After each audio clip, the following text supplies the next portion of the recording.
सुस्वागतम. ठरलं तर मग मालिकेच्या आजच्या भागामध्ये आपण पाहणार आहोत की आता अर्जुन हा कुसुम आणि सायलीला कोर्टाच्या बाहेर आणून सोडतो आणि म्हणतो की मी सायली तुम्ही आतमध्ये जा तोपर्यंत मी आलोच आणि अर्जुन त्याच्या कारमधून निघून जातो. इकडे आता कुसुम ही सायलीला म्हणते की अगं सायली, त्या प्रियाबरोबर कुठला मुलगा लग्नासाठी तयार झाला. तेव्हा सायली म्हणते की रविराज सरांनी तिच्यासाठी एकदमच राजकुमार शोधला असेल, मला पूर्ण खात्री आहे. आणि ती एकदा का चांगल्या घरात पडली की मग तिचा माझ्याबद्दलचा कडवटपणासुद्धा दूर होईल. ते आता सायली कुसुमला सांगते. कुसुम म्हणते की अगं, ती प्रिया एखाद्या राजाची राणी जरी झाली ना तरी ती तुझ्याबद्दल वाईटच विचार करील. तेवढ्यात प्रिया तिच्या कारमधून तिथे येते. त्यानंतर सायली ही प्रियासमोर येते आणि प्रियाला म्हणते की प्रिया, तुझा संसार अगदी सुरळीत होऊ दे आणि सुखाचा होऊ दे. तेवढ्यात विपुल लगेच सायलीला म्हणतो की तुमच्या प्रियाला मीच मिळालोय, माझं नाव विपुल. आणि लगेचच विपुल हा सायलीशी ओळख करतो. लगेच सायली म्हणते की मी सायली, आम्ही दोघी आश्रमातच वाढलोय आणि ही आमची तिसरी बहीण कुसुमताई. तर कुसुमताईसुद्धा विपुलला नमस्कार करते. विपुल म्हणतो की म्हणजे तुम्ही सुद्धा आमच्या साखरपुड्याला असणारच आणि नक्की या बरं का. तर सायली हसतच मान डोलावते. विपुल म्हणतो की मी तन्वीच्या बाबांना वचन दिलं, आयुष्यभर मी तिला साथ देईल आणि म्हणून इथे सुद्धा मी तिचा सपोर्टच करायला आलोय, असे आता विपुल हा सायलीला बोलतो. तन्वी विपुलला गाडी साईडला पार्क करायला सांगते आणि विपुल गाडी घेऊन निघून जातो. विपुल गेल्यानंतर प्रिया ही सायलीला म्हणते की सायली, माझे दुसऱ्यासोबत लग्न ठरले आणि तुझ्या मार्गातला काटा दूर झाला असं जर तुला वाटत असेल तर ते अजिबात होणार नाही. मी तुला कधीही सोडणार नाही.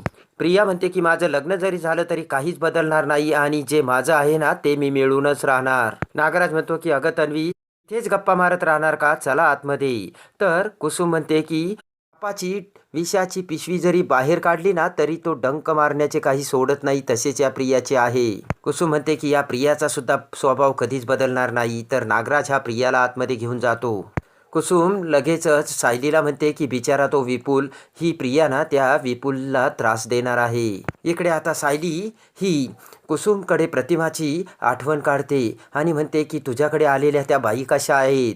कुसुमताई म्हणते की अगं, त्या मला सगळं सांगतात पण त्यांच्या चेहऱ्यावरती ते भाजलेले व्रण कसे आले तेच काही कळत नाही. सायली म्हणते की त्यांना विचारलं का नाही. कुसुम म्हणते त्यांना विचारलं पण त्यांना काही आठवतच नाहीये. इकडे आता नागराज सोबत प्रिया ही आतमध्ये येते. तर विपुल म्हणतो की तन्वी आपण तिकडे बसूयात. तर नागराज विपुलला दुसरीकडे बसण्यास सांगतो. तेवढ्यात साक्षी आणि महिपत सुद्धा तिथे आलेले असतात. एवढ्यात प्रिया ही अर्जुन समोर येते आणि अर्जुनला हाय करत म्हणते की अर्जुन, तू कसा आहेस. तर हसतच अर्जुन म्हणतो तू कशी आहेस तन्वी. तर तन्वी म्हणते की मी सुद्धा खुश आहे. अर्जुन तन्वीला कॉंग्रॅच्युलेशन करून तुझं लग्न ठरलंय तर मला खूप आनंद झाला, असे आता तन्वीला सांगतो. तन्वी म्हणते की लग्न नाही ठरलं, फक्त साखरपुडा ठरलाय. पण अर्जुन, अजूनही वेळ गेली नाही बरं का.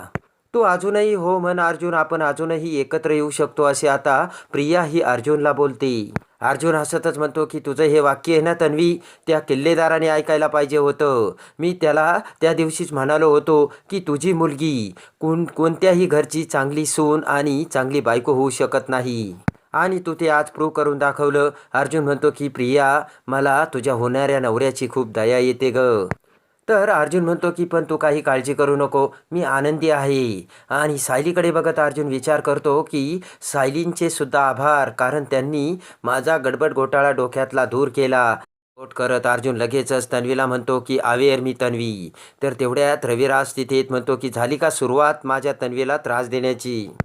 अर्जुन म्हणतो की मी तर तुमच्या मुलीपासून कायमच लांबच राहतो, पण मी एक सांगू का, मी तुमच्या मुलीशी लग्न केलं नाही ना, हा मी आयुष्यातील सगळ्यात मोठा आणि चांगला डिसिजन घेतला.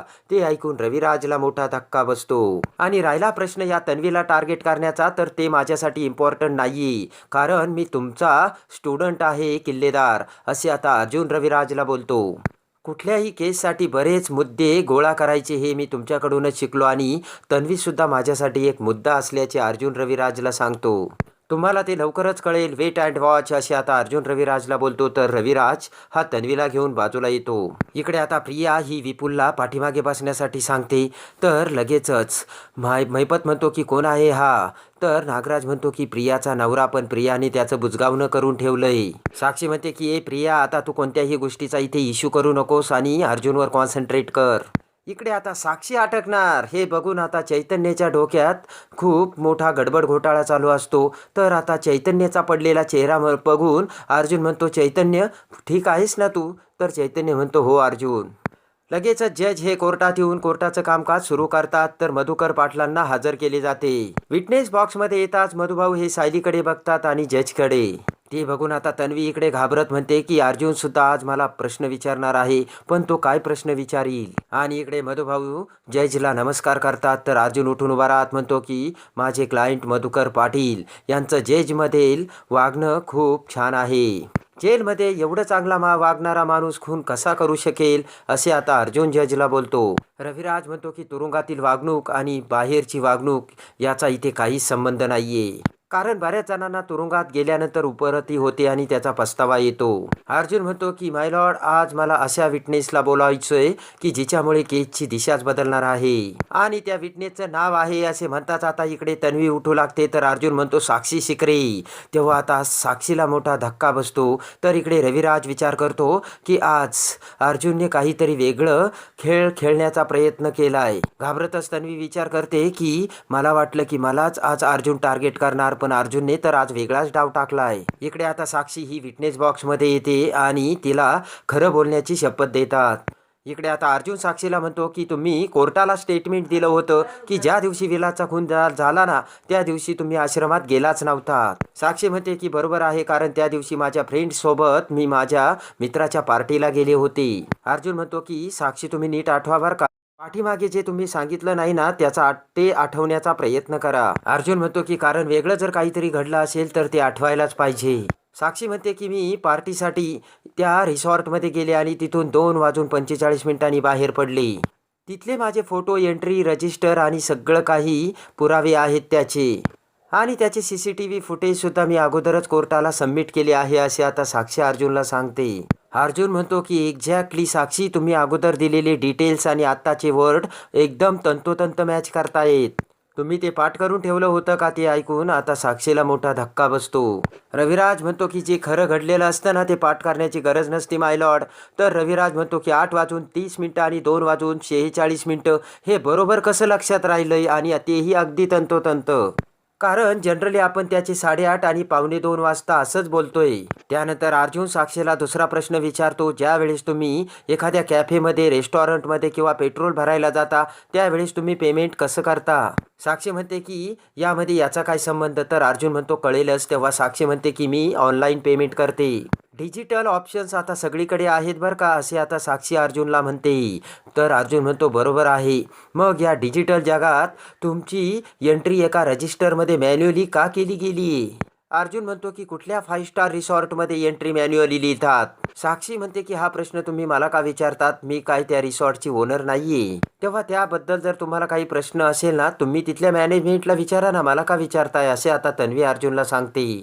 तर अर्जुन हा आता जजला सांगतो की तुम्ही मिस सायलीचे हे जे मुद्दे आहे ना ते अगदी तंतोतंत लिहून काढा. त्यांनी सांगितलंय की त्यांची एंट्री रजिस्टरमध्ये मॅन्युअली केली गेली म्हणून.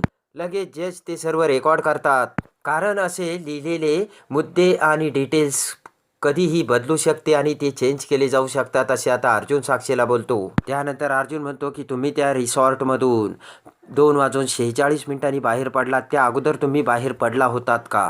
साक्षी म्हणते की नाही, त्या अगोदर मी कुठेही बाहेर पडले नव्हते. तर अर्जुन म्हणतो नीट आठवा बरं का? तर साक्षी म्हणते हो. साक्षी ही चिडते आणि चिडल्यानंतर साक्षी म्हणते की मी तिथून 2:46 बाहेर पडले होते आणि त्याचे सर्व रेकॉर्ड आणि CCTV फुटेज मी कोर्टाला सबमिट केले, तरी तुम्ही मला तेच प्रश्न का विचारतात? अर्जुन म्हणतो की ओरडू नका, नाहीतर कोर्टाला वाटेल तुम्ही खोटं बोलतात. तर साक्षी म्हणते मी खरं बोलते. खरं काय आणि खोटं काय ते मी सिद्ध करेल, असे आता अर्जुन साक्षीला बोलतो. आणि तेही आज, आत्ता आणि इथेच. ते ऐकून साक्षीचे धाबे आणलेले असतात. इकडे आता अर्जुन त्याच्या बॅगमधून CCTV कॅमेरा बाहेर काढत म्हणतो की माय लॉर्ड, त्या रिसॉर्टच्या बाहेर एक CCTV कॅमेरा आहे आणि त्या कॅमेऱ्यामधील CCTV फुटेज हे कोर्टाला सादर केलं नव्हतं आणि ते फुटेज या CCTV कॅमेऱ्याचे पेन ड्राईव्हमध्ये आहे. रिसॉर्टमधून कोण कधी बाहेर गेलं हे त्या CCTV कॅमेऱ्यात सर्व कैद झाले आणि त्या रिसॉर्टमधून कोण कधी बाहेर पडलं ना याची सर्व डिटेल्स या पेन ड्राईव्हमध्ये असल्याचे अर्जुन आता कोर्टाला सांगतो आणि त्याच वेळेस तन्वी आणि साक्षीचे धाबे आणलेले असतात आणि लगेच ते CCTV फुटेज चेक केलं जातं. त्यावेळेस आता 9 वाजता साक्षी ही त्या रिसॉर्टमध्ये कारमध्ये येऊन आतमध्ये गेली आणि ठीक 9:17 पुन्हा साक्षी तिच्या कारमधून बसून त्या रिसॉर्टमधून बाहेर गेल्याचे आता त्या पेन ड्राईव्हमधून लगेचच समोर आलेले असते आणि लगेचच 10:50 पुन्हा साक्षी तिच्या कारमधून रिसॉर्टमध्ये आली असल्याचे त्या फुटेजमध्ये दिसते. तर आता इकडे साक्षी ही मोठे डोळे करून चैतन्यकडे बघते आणि विचार करते की म्हणजे चैतन्याला याबद्दल नक्कीच माहीत होतं पण तरीसुद्धा त्याने कानाडोळा केला आणि मला सांगितलं नाही. लगेचच ते CCTV बघितल्यानंतर अर्जुन म्हणतो की point to be noted my lord, Sakshi Shikre 2:46 नाही बाहेर पडल्या तर त्या 9:17 त्या रिसॉर्टमधून बाहेर पडल्या आणि बरोबर एक्झॅक्टली 1.5 तास म्हणजे 10:50 त्या पुन्हा रिसॉर्टमध्ये आल्याचे अर्जुन आता जजला सांगतो आणि त्या क्षणात आता केस ही टोटली 180 डिग्रीमध्ये फिरलेली असते. तर आता साक्षीनेच विलासचा खून केला हे आता अर्जुन कसा प्रूव्ह करतो तर एपिसोडच्या भाग 2साठी आणि ते बघण्यासाठी आपल्या चॅनलला लाईक करा, सबस्क्राईब करा.